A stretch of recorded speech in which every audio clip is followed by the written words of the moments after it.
right now on Denver 7 News at 6 a.m. He scores! Nazem Kadri! An incredible overtime win. This is what I've been waiting for my whole life. Now the Avs are coming home.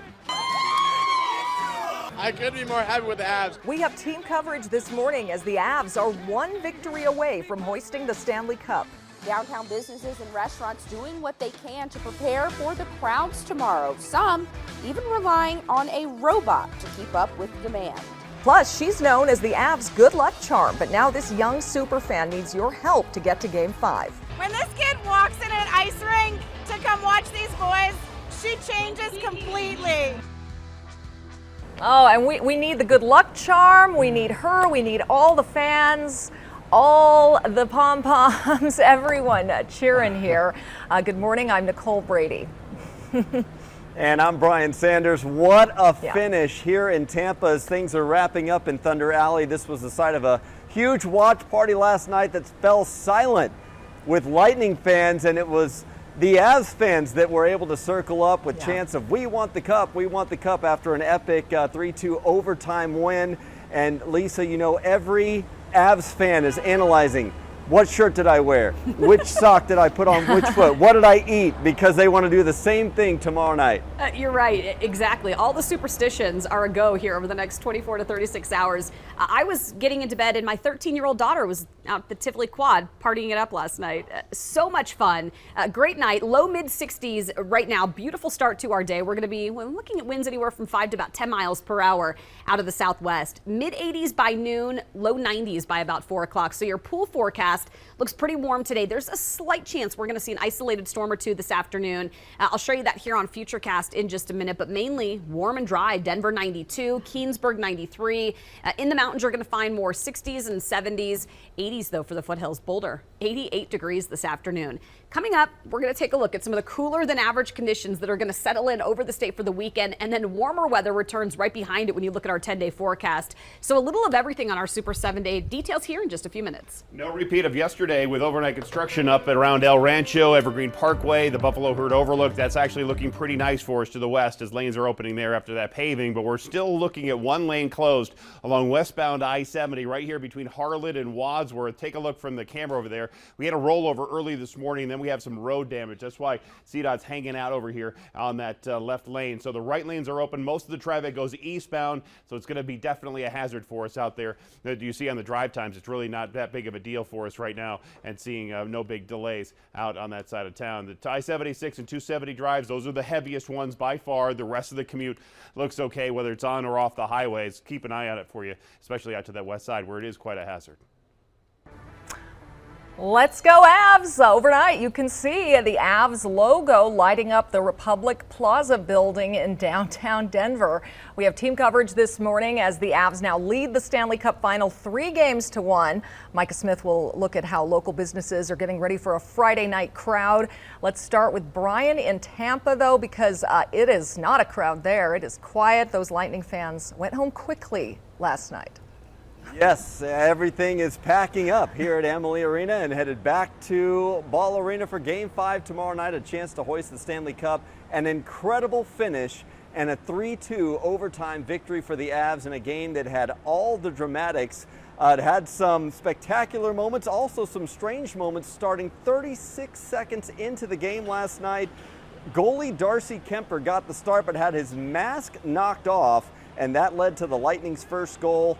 It was early in the second, though, that Gabe Landeskog and Nate McKinnon teamed up on a power play to tie it up. McKinnon with his first goal of the series.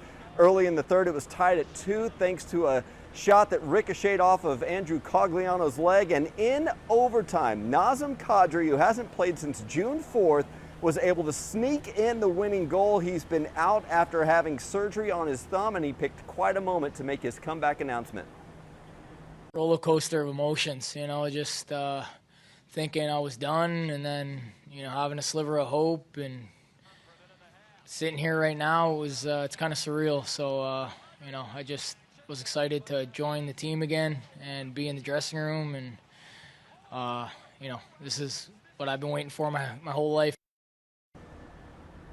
Now, after the game, a little bit of controversy, a little bit heated emotions from Tampa Bay's head coach John Cooper, arguing the goal, Nazem Kadri's goal, shouldn't have counted, claiming the Avs had too many men on the ice and that Nate McKinnon had not made it to the bench yet. But after further review, the NHL and the 4 officials in the game confirmed that was not the case. So now the Avs take a 3-1 series lead back to Denver. Back in Denver, from McGregor Square to Ball Arena, Tivoli Quad, all the watch parties. The Avs fans were celebrating with the team, excited about the chance to lift the Stanley Cup back on home ice. We heard plenty of cheers as people were leaving the watch party at Ball Arena.